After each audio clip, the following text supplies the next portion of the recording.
뱃살 때문에 밥을 줄이고 채소만 드시면서 고생하고 계신 분들이 정말 많습니다. 저 역시 30년간 노화와 대사 변화를 연구하면서 이런 분들을 수없이 만났습니다. 그런데 놀라운 사실을 발견했습니다.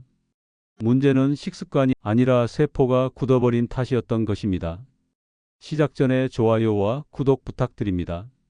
저는 박사 이준호입니다. 세포가 딱딱해지면 혈당은 치솟고 살은 절대 빠지지 않습니다. 이 사실을 모르고 계속 식단만 바꾸시면 오히려 더 큰 위험에 빠질 수 있습니다. 오늘 이 영상을 통해 여러분이 겪고 계신 그 답답한 상황의 진짜 원인과 해결책을 알려드리겠습니다. 많은 분들이 뱃살을 빼기 위해 가장 먼저 시도하는 것이 바로 밥을 줄이는 일입니다. 그런데 이것이 오히려 독이 될 수 있다는 사실을 아시나요? 밥을 지나치게 줄이면 우리 몸에서는 예상치 못한 일이 벌어집니다. 탄수화물을 극도로 제한하면 근육이 에너지원으로 분해되기 시작합니다. 근육량이 줄어들면 기초 대사율이 떨어지고 결국 같은 양을 먹어도 살이 더 잘 찌는 체질로 바뀌게 되는 것입니다. 더 심각한 문제는 혈당의 변동성이 커진다는 점입니다. 한국영양학회에서 65세 이상 어르신들을 대상으로 한 조사를 보면 과도한 탄수화물 제한이 오히려 혈당 변동성을 키운다는 결과가 나왔습니다. 박영수님이라는 68세 어르신의 이야기를 들려드리겠습니다. 그분은 당뇨 진단을 받고 나서 밥을 하루 반 공기로 줄이셨습니다.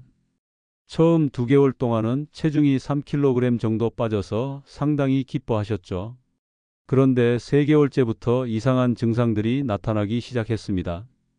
오후만 되면 극심한 피로감에 시달리셨고 집중력도 현저히 떨어졌습니다.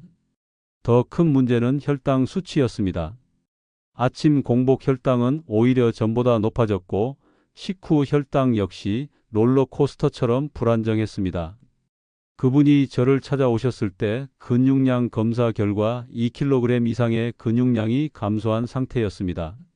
체중은 줄었지만 근육이 빠진 것이지 지방이 빠진 것이 아니었던 겁니다. 이때부터 접근 방식을 완전히 바꿨습니다. 밥의 양을 정상 수준으로 되돌리되 현미와 잡곡으로 바꾸도록 했습니다. 흰 쌀밥 대신 현미 7에 잡곡 3 정도의 비율로 섞은 밥을 드시도록 했죠. 동시에 매 끼니마다 단백질 반찬을 꼭 포함하도록 했습니다. 놀라운 변화가 시작됐습니다. 2주 만에 오후 피로감이 사라졌고 한 달 후에는 아침 공복 혈당이 안정되기 시작했습니다. 3개월 후 재검사에서는 근육량도 회복되고 혈당 변동성도 현저히 개선됐습니다. 무엇보다 그분이 가장 기뻐하신 것은 예전처럼 활력이 넘친다는 점이었습니다. 이 사례에서 배울 점은 무엇일까요?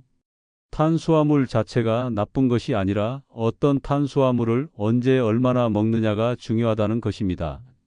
통곡물이나 잡곡은 혈당을 천천히 올리면서도 포만감을 오래 유지시켜 줍니다. 실천할 수 있는 구체적인 방법을 알려드리겠습니다. 하루 3끼 중 적어도 2끼는 현미나 잡곡밥으로 드세요. 한 끼 분량은 본인 주먹 크기 정도가 적당합니다. 그리고 밥과 함께 단백질 반찬을 반드시 포함하세요. 이렇게 하면 혈당 상승을 완만하게 만들면서도 근육량을 유지할 수 있습니다. 지금 이 글을 보시면서 최근에 탄수화물을 과도하게 제한하신 경험이 있으시다면 한 번쯤 되돌아보시는 것이 어떨까요? 건강에 대한 관심이 높아지면서 많은 분들이 채소 위주의 식단으로 바꾸고 계십니다. 분명 좋은 의도이지만 여기에는 보이지 않는 함정이 있습니다. 채소만으로는 우리 몸이 필요로 하는 모든 영양소를 공급받기 어렵다는 점입니다. 특히 단백질 부족 문제가 심각합니다. 나이가 들수록 근육량이 자연스럽게 감소하는데 여기에 단백질 섭취까지 부족하면 근육 손실 속도가 급격히 빨라집니다. 일본 노화 연구소의 연구 결과를 보면 단백질 섭취가 부족할수록 근감소증 발생 위험이 2배 이상 높아진다고 나와 있습니다. 근육이 줄어들면 기초 대사율이 떨어져 결국 살이 더 잘 찌는 체질이 됩니다. 윤지훈님이라는 75세 어르신의 경험을 말씀드리겠습니다. 그분은 TV에서 채식의 효과를 다룬 프로그램을 본 후 완전 채식 식단을 시작하셨습니다. 아침에는 야채 주스, 점심에는 나물 반찬과 현미밥, 저녁에는 채소 샐러드와 과일만 드셨습니다. 처음에는 몸이 가벼워지는 느낌이 들었고 소화도 잘 되는 것 같았습니다. 그런데 3개월이 지나면서 이상한 증상들이 나타났습니다. 계단을 오르내릴 때 숨이 차고 다리에 힘이 빠지는 느낌이 들었습니다. 혈액 검사를 해보니 헤모글로빈 수치가 정상 범위보다 낮았고 근육량도 상당히 감소한 상태였습니다. 더 놀라운 것은 혈당 수치였습니다. 고기를 끊고 채소만 먹었는데도 혈당이 오히려 올라가 있었던 것입니다. 그분이 저를 찾아왔을 때 상황을 자세히 분석해 봤습니다. 문제는 단백질 부족으로 인한 근육량 감소였습니다. 근육이 포도당을 저장하고 사용하는 주요 기관인데 근육량이 줄어들면서 혈당 조절 능력이 떨어진 것이었습니다. 또한 철분과 비타민 B12 부족으로 빈혈 증상까지 나타난 상태였죠. 즉시 식단 조정에 들어갔습니다. 채소는 그대로 유지하되 매 끼니마다 양질의 단백질을 추가했습니다. 아침에는 계란이나 두부, 점심에는 생선, 저녁에는 콩류나 견과류를 포함하도록 했습니다. 하루 단백질 섭취량을 체중 1kg당 1.2g 정도로 늘렸습니다. 변화는 생각보다 빨랐습니다. 2주 만에 계단 오르내리기가 한결 수월해졌고 한 달 후에는 다리에 힘이 생겼다고 하셨습니다. 3개월 후 재검사에서는 헤모글로빈 수치가 정상으로 돌아왔고 근육량도 상당 부분 회복됐습니다.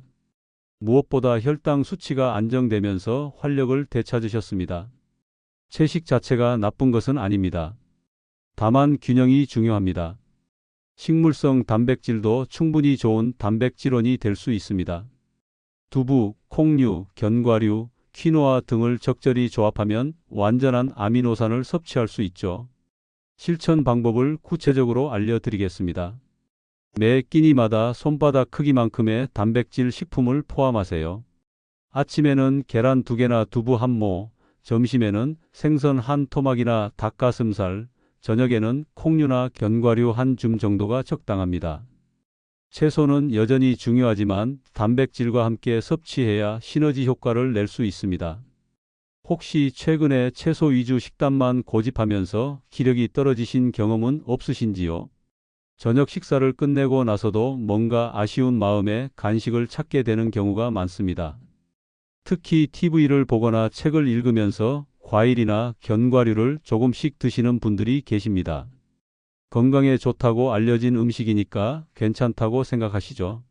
하지만 이런 작은 습관이 뱃살과 혈당에 미치는 영향은 생각보다 큽니다.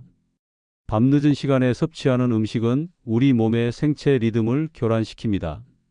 우리 몸은 저녁이 되면 자연스럽게 대사 활동이 줄어들도록 설계되어 있는데 이때 음식을 섭취하면 소화기관이 쉴 시간을 잃게 됩니다.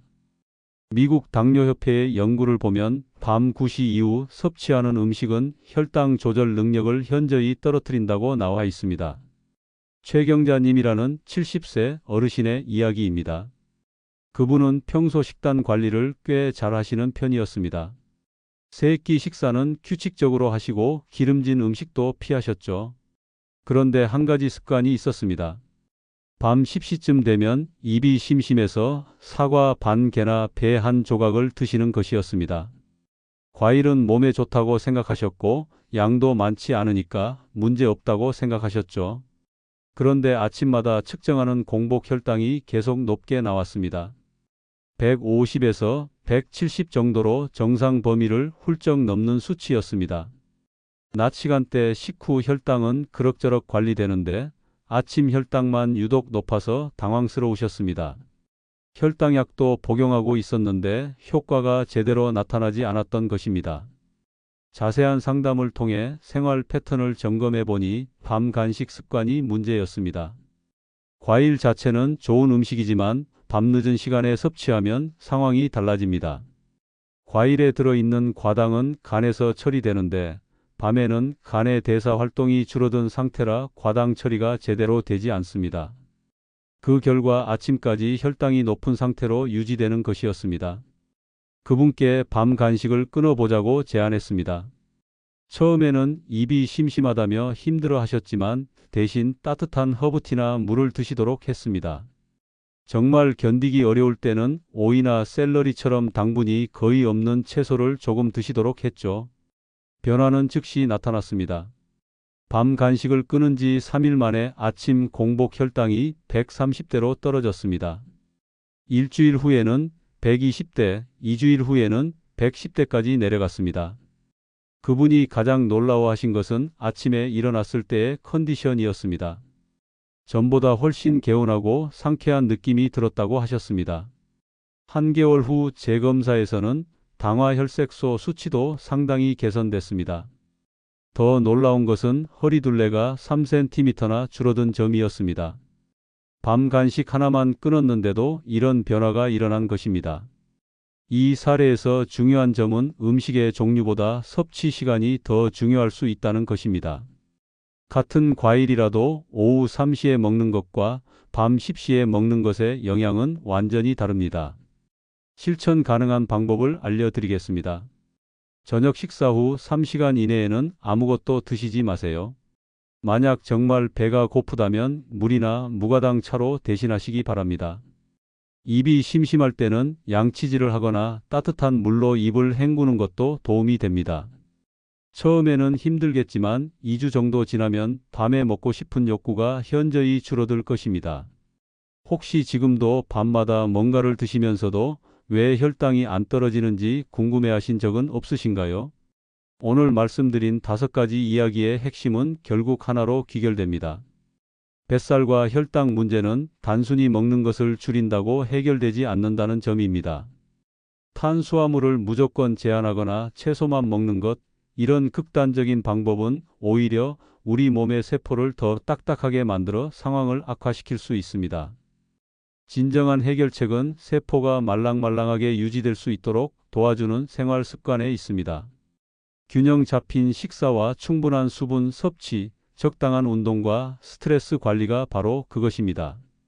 이 모든 것들이 조화롭게 어우러져야 비로소 건강한 몸을 되찾을 수 있습니다. 저는 30년간의 연구를 통해 확신합니다. 나이가 들어도 충분히 건강을 되찾을 수 있다는 것을 말입니다. 오늘 당장 시작할 수 있는 가장 간단한 일은 물 한 잔을 마시는 것입니다. 지금 곁에 있는 물을 천천히 마시면서 새로운 시작을 다짐해 보시기 바랍니다. 다음 영상에서는 세포 노화를 늦추는 특별한 호흡법에 대해 자세히 알려드리겠습니다. 오늘 내용이 도움이 되셨다면 구독과 좋아요 부탁드리고 댓글로 여러분의 경험도 나누어 주시기 바랍니다. 건강한 하루 되세요.